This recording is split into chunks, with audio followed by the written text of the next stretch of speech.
Imagine sitting down to what should be the warmest family gathering of the year. Christmas dinner, surrounded by the glow of holiday lights and the aroma of turkey and stuffing. But for Emily Harper, a 24-year-old artist from Orlando, Florida, that night wasn't about joy or togetherness. It was the breaking point in a lifetime of being overshadowed, dismissed, and finally cast out. Emily had always been the quiet one, the invisible shadow in her own home, while her older sister Sophia basked in the spotlight of their parents' unwavering adoration. From the earliest memories, Emily felt the sting of neglect, a deep-seated ache that gnawed at her self-worth, making her question if she even belonged in the family portrait. Growing up in their modest Orlando house, Emily poured her soul into small acts of love, desperate for a crumb of recognition.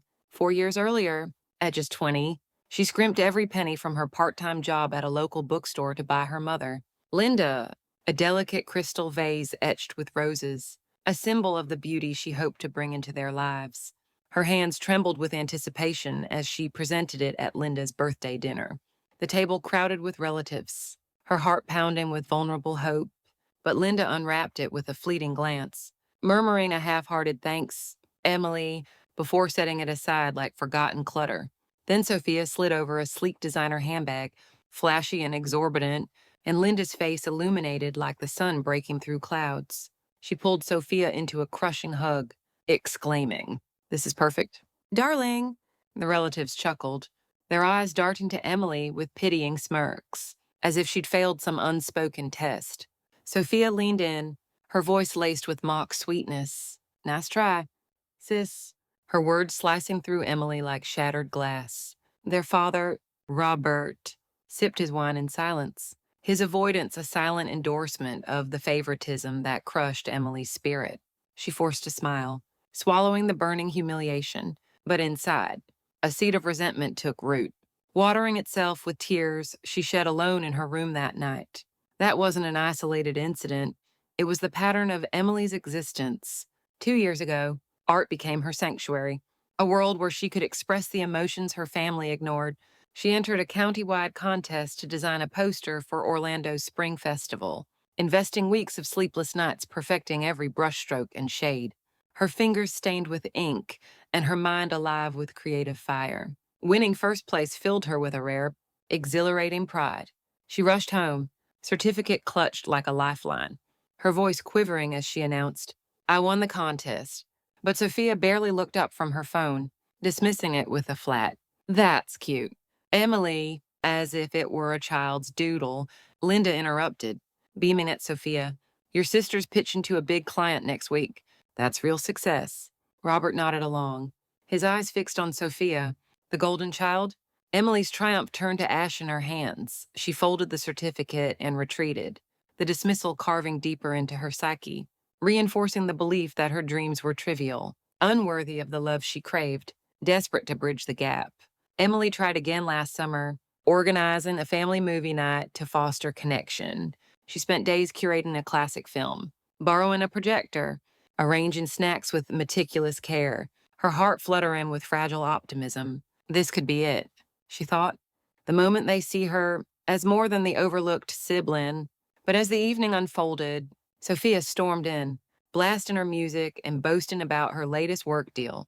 Linda and Robert leaned in, laughing at Sophia's stories, their attention magnetically drawn away. When Emily suggested starting the movie, Sophia scoffed, "This is boring." Emily, her tone dripping with disdain that extinguished the room's warmth. Linda agreed, "Let's just chat." And Robert grabbed a soda, joining the conversation without a glance back. Emily cleared the snacks alone, her chest constricting with betrayal, the rejection twisting like a knife in her gut. These weren't mere oversights, they were deliberate choices that eroded her confidence, leaving her feeling like an intruder in her own life. Sophia didn't just outshine her, she ensured Emily knew she'd never catch up, her barbs fueling a cycle of self-doubt that kept Emily small and silent. By that fateful Christmas, the air in their Orlando home hung heavy, pregnant with unspoken tensions. The table groaned under turkey, stuffing, and cranberry sauce. But Emily sat across from Sophia, her posture rigid, already dominating the conversation with tales of her ambitious ventures. Linda and Robert flanked Sophia, their eyes glued to her as if she were the only light in the room. Emily, recently laid off from her retail job, had scraped together enough for a simple silver photo frame for Linda, a thoughtful gesture amid her financial strain. As gifts were exchanged, Sophia stood with a wine glass, announcing, "We got Mom something special." Her glance at Emily laced with condescension. She unveiled a gleaming gold watch, and Linda gasped in delight, slipping it on with effusive praise. Robert grinned. "That's our girl." Emily's throat tightened. She slid her wrapped frame forward, her voice soft. "I got something too." Linda opened it with a quick thanks, setting it aside to fawn over Sophia's gift. Then Sophia's words struck like venom. "If you can't pull your weight, Emily, this isn't your home." The room fell silent, eyes boring into Emily, the weight crushing her soul. Linda nodded blankly. Robert stared at his plate. No defense, no outrage. The rage boiled within Emily, a volcanic surge of years of suppressed pain erupting into clarity. She wasn't invisible, she was unwanted. In that moment, something snapped. Emily stood, chair scraping harshly, her voice steady despite the storm inside. "Fine." She grabbed her coat, the frame, and walked out, slamming the door on the life that had suffocated her. The cold night air bit her face, but it tasted like freedom, a rush of liberation mingling with the heartbreak. Her heart pounded, but her steps were resolute. She was done begging for scraps of affection. Driving away, the Christmas lights blurred in her rear view, and for the first time, she breathed deeply, the chains of familial expectation loosening their grip. She pulled up to her friend Alex Turner's apartment, the photo frame tossed on the passenger seat, her hands still shaking from the adrenaline. Alex, a former coworker from her retail days, opened the door with concern etched on his face. "Emily, what happened?" he asked, his steady voice a balm to her frayed nerves. Stepping inside the dim space, scented with coffee and takeout, she dropped her bag and whispered, "I left." Alex didn't pry. He tossed a blanket on the sofa, declaring, "You're staying here," sinking into the cushions. Emily felt the tension ebb, replaced by a strange calm. As silence enveloped them, she began to pour out the story, the cutting words, Linda's nod, Robert's silence, the room's judgmental stares. Alex listened intently, his presence a rare validation that made her feel seen. "They don't decide who you are," he said, his words piercing the fog of self-doubt. "You're more than their shadow." Tears welled as Emily realized how long she'd chased their approval, letting rejection define her. But in Alex's cramped living room, sipping soda he fetched from the fridge, she glimpsed her own worth. The artist who'd won contests, persevered through dismissals. That night, sleeping on the sofa with city lights filtering through blinds, Emily didn't just escape a house, she began shedding the version of herself that begged for validation, embracing the unknown with a mix of fear and exhilaration. A week had passed since Emily slammed the door on her family's Christmas farce, and she was still crashing on Alex's sofa, her days a blur of sketching in a worn notebook to keep the chaos at bay. The apartment's hum, distant traffic, the occasional clink of Alex's coffee mug, offered a fragile sanctuary, but the silence was shattered when her phone erupted in a frenzy of notifications. 30 missed calls from Sophia, each one a digital echo of the arrogance that had defined their relationship. Then the texts from Linda piled in, frantic and disjointed. "Emily, please call. We need you." The family group chat, usually a ghost town of ignored messages, flooded with pleas, begging her to return and fix the wreckage they'd created. At first, Emily ignored them, her fingers hovering over the screen as resentment surged like bile in her throat. Why now? Where was this urgency when she needed them? But curiosity, that insidious pull, won out. She opened the chat, scrolling through a wall of desperation that twisted her gut. Calling Linda back felt like stepping into a minefield, her finger hesitating before pressing the button. Linda's voice cracked through the line, raw and trembling. "Emily, we're in trouble." The words tumbled out in a torrent. Sophia had poured her savings into a boutique clothing store, a surefire venture that promised riches but delivered ruin. Scammed by a vanishing investor, Sophia was left drowning in debt, and the fallout was catastrophic. Worse, Emily was entangled. 4 years ago, barely out of her teens and eager to prove her loyalty, She'd co-signed Sophia's first major loan when Linda and Robert's credit was too tarnished to qualify. I thought I was helping the family. Emily had reasoned then, signing the papers with a naive hope that it might earn her a sliver of appreciation. Now, that decision loomed like a guillotine. The bank demanded repayment, and without an extension, the house, their only asset, was on the chopping block. "We need you to sign the extension." "Emily," Linda begged, her voice breaking into sobs that stirred an unwelcome flicker of pity in Emily's chest. "Please, for us, hanging up." Emily's head spun, a whirlwind of anger, betrayal, and lingering guilt crashing over her. She paced Alex's small living room, the carpet muffling her agitated steps as she explained the mess to him over microwave leftovers. Alex's face hardened, his steady gaze anchoring her amid the storm. "You don't owe them a thing," he said.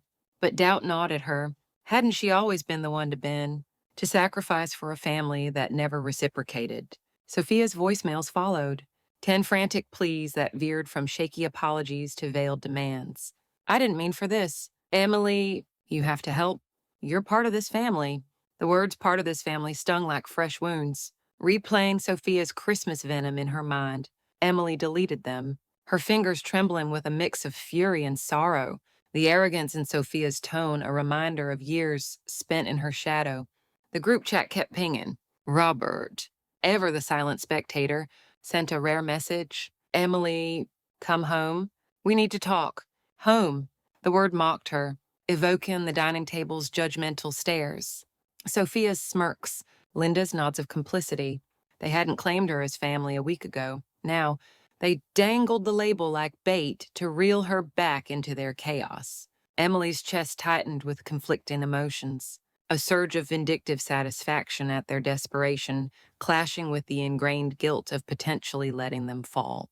Pacing intensified her inner turmoil. Signing would chain her to their mistakes, tarnishing her credit and future, while refusing meant watching the house, laden with memories, good and bad, slip away. Alex watched her, his words a lifeline. "After everything they've done, you don't owe them salvation." She nodded, but sleep evaded her that night, the ceiling a canvas for her racing thoughts, pity flickering like a dying ember against the blaze of righteous anger.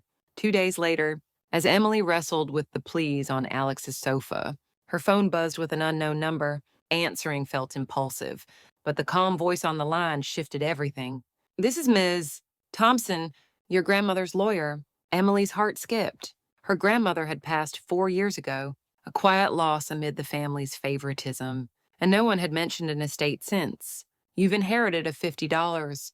It's in a trust fund." "Ms." Thompson explained, her words landing like a thunderbolt. "Sole heir." The money meant for Emily's dreams, but attempts to contact her had been thwarted by an outdated address and number provided by Linda, deposited into a joint family account Emily never knew existed. The funds had been siphoned away, logging into an old banking app with shaking hands. Emily confirmed it. $50, easy only 4 years ago, now dwindled to scraps. Calling Ms. Thompson back, she demanded the will. Digital copies arrived, her grandmother's signature affirming the gift for her dreams. A poignant validation from beyond the grave. The revelation hit like a gut punch, anger boiling over as Emily realized the truth. Linda and Robert had funneled her inheritance into Sophia's doomed boutique, the very venture now threatening ruin. They'd hidden it, denying her the chance to pursue art school or independence, showing Alex the documents on her laptop, her voice tight with betrayal. "They stole from me." To prop up Sophia, Alex shook his head, disgust mirroring her own. "That's unforgivable." The pieces clicked. The years of dismissal weren't just emotional neglect. They were calculated theft of her potential. Fury propelled her to drive to the house that evening. The printed will clutched like a weapon, her resolve steeling against the vulnerability that once defined her. Linda opened the door, hope flashing in her eyes. "Emily, you're back." Robert loomed in the hallway, shoulders slumped. Sophia sat in the living room, red-eyed and cracked. Emily didn't sit. She thrust the will forward. "Why didn't you tell me?" Linda's face crumpled, excuses stumbling out. "We meant to." It wasn't the right time.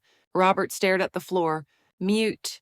Sophia interjected sharply. "We needed it for the store." "For the family." Emily's laugh was bitter, laced with years of pent-up pain. The family, you took my future for your failure. Linda's tears flowed. We thought Sophia's business would benefit us all. You weren't doing much then. The words ignited Emily's rage. She'd been grinding at retail jobs, saving pennies while they squandered her legacy. Robert finally muttered, "We made a mistake. Sorry," but apologies rang hollow against the backdrop of deceit. Pacing the room, Emily unleashed the torrent.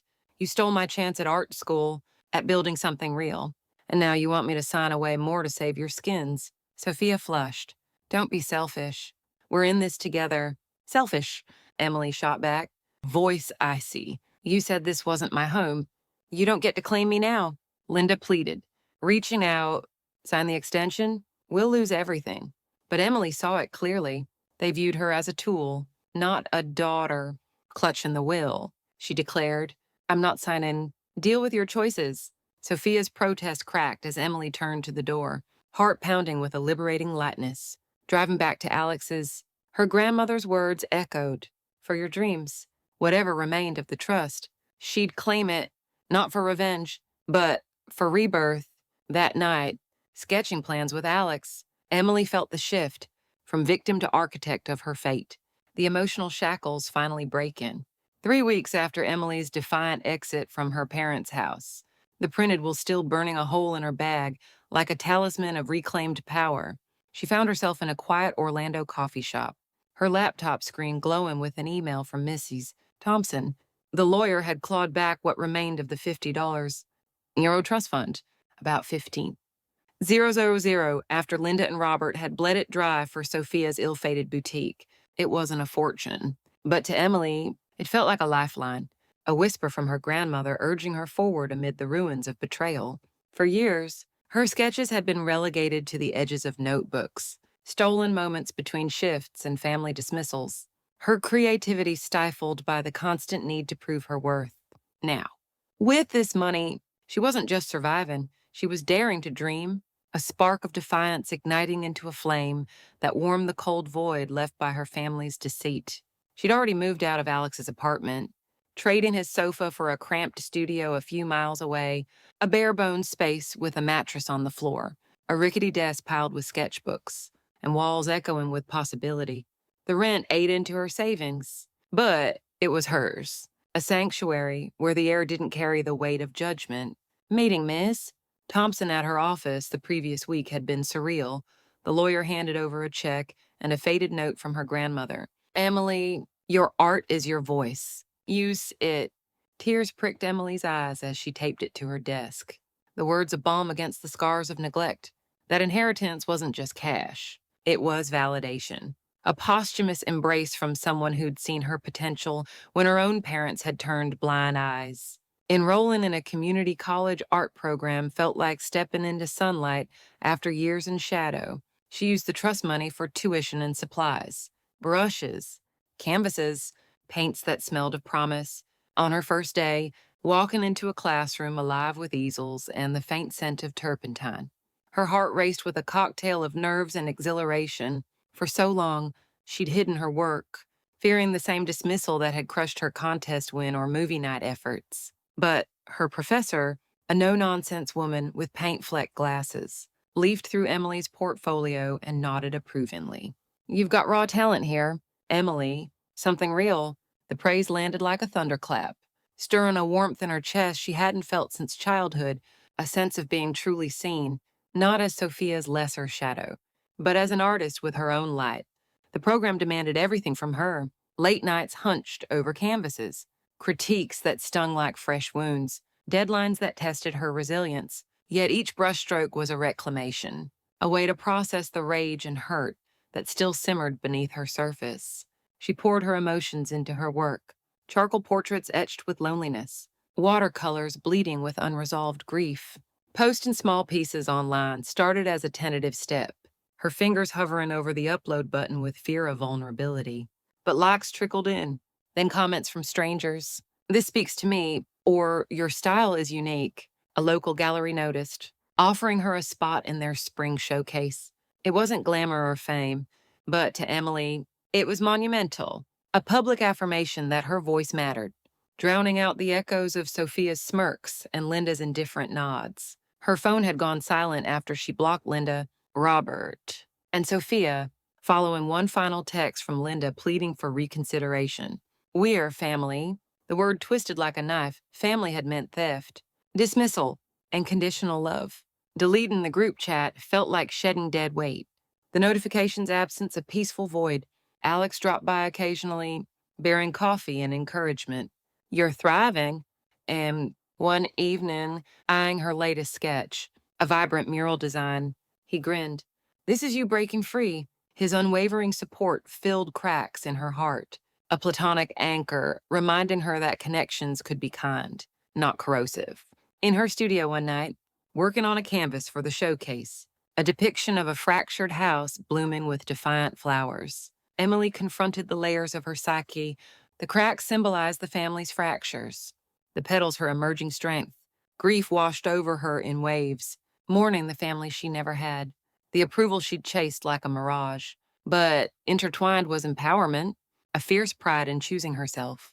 She thought of her grandmother, whose note fueled her resolve, transforming inherited pain into creative fuel. 6 months later, immersed in paint cans and sketches, Emily's phone buzzed with a text from an old neighbor. Mrs. Carter, your family's lost the house. Foreclosed. They're in a tiny apartment now. The words hung in the air, painting a vivid picture of Linda slinging plates at a diner on late shifts, Robert scraping by with odd jobs, Sophia vanishing from Orlando to flee the humiliation. A flicker of pity stirred. Visceral, unwanted, imagining their cramped existence, the fallout of choices they'd forced upon her. But it faded quickly. Overshadowed by the justice of it all, they'd reaped what they'd sown, just as she'd warned, setting the phone aside. Emily returned to her canvas, the burden of their downfall lifting like fog in the morning sun, no longer hers to shoulder. She was knee-deep in preparations for her first major gallery showcase, a culmination of her art program's rigors. Her mural, The Broken House Alive with Color, stood as a testament to her journey. Cracks tracing betrayal, blooms shouting resilience. Weeks of refinement had poured out her soul, each stroke a cathartic release. The downtown gallery buzzed with energy, lights casting her work in ethereal glows, adjusting the frame. Nerves buzzed like electricity, but a steady pride grounded her. This was her triumph, untethered from familial validation. At the event, she met Layla Bennett, a classmate whose vibrant spirit cut through Emily's anxiety like a beam of light. Your mural's incredible, Layla said, eyes tracing the canvas with genuine awe. You should join our art collective. Hesitation gripped Emily. Leaps like this felt risky after years of rejection, but Layla's enthusiasm was contagious. She introduced Emily to the group's leader, Marcus, who studied her piece and nodded. We need your vision. It was an invitation, not a guarantee, but it sparked hope, a door creaking open to community and collaboration. Alex arrived amid the crowd, his grin of familiar comfort. You're owning this. Strangers milled around her work, whispers of admiration louder than any doubt. Online, her portfolio gained traction, hundreds of likes, comments validating what her family had ignored. A gallery goer in a sharp blazer pressed a card into her hand. Keep going. You've got something special. Back in her studio that night, uploading a photo of the mural, likes rolled in like affirmations. Mrs. Carter's update lingered, but it didn't drag her down. Their struggles were echoes of a closed chapter. Layla texted about the collective meeting, her excitement palpable. You're in, right? Emily replied, yes, fingers steady, no longer just surviving but forging ahead. Her grandmother's words resonated.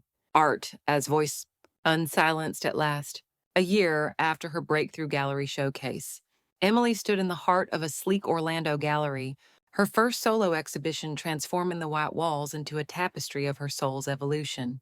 Vibrant cityscapes pulsed with the chaos of urban life. Abstract figures rose from shadowed depths, each canvas a chapter in her odyssey, from fractured invisibility to unyielding self-assertion. The art collective she'd joined through Layla had been her crucible, their workshops and critiques sharpening her vision, turning raw sketches into bold statements that demanded attention. Tonight, a modest crowd milled about, local artists murmuring appreciatively, collectors eyeing pieces with intent, even a journalist from a community paper scribbling notes. A grant from the collective had funded her downtown studio, a sunlit haven where ideas flowed unchecked. Free from the ghosts of familial dismissal, Layla, now a steadfast friend, helped hang the final canvas, a striking image of a woman emerging from ashes, her form etched against a fiery sky, embodying rebirth.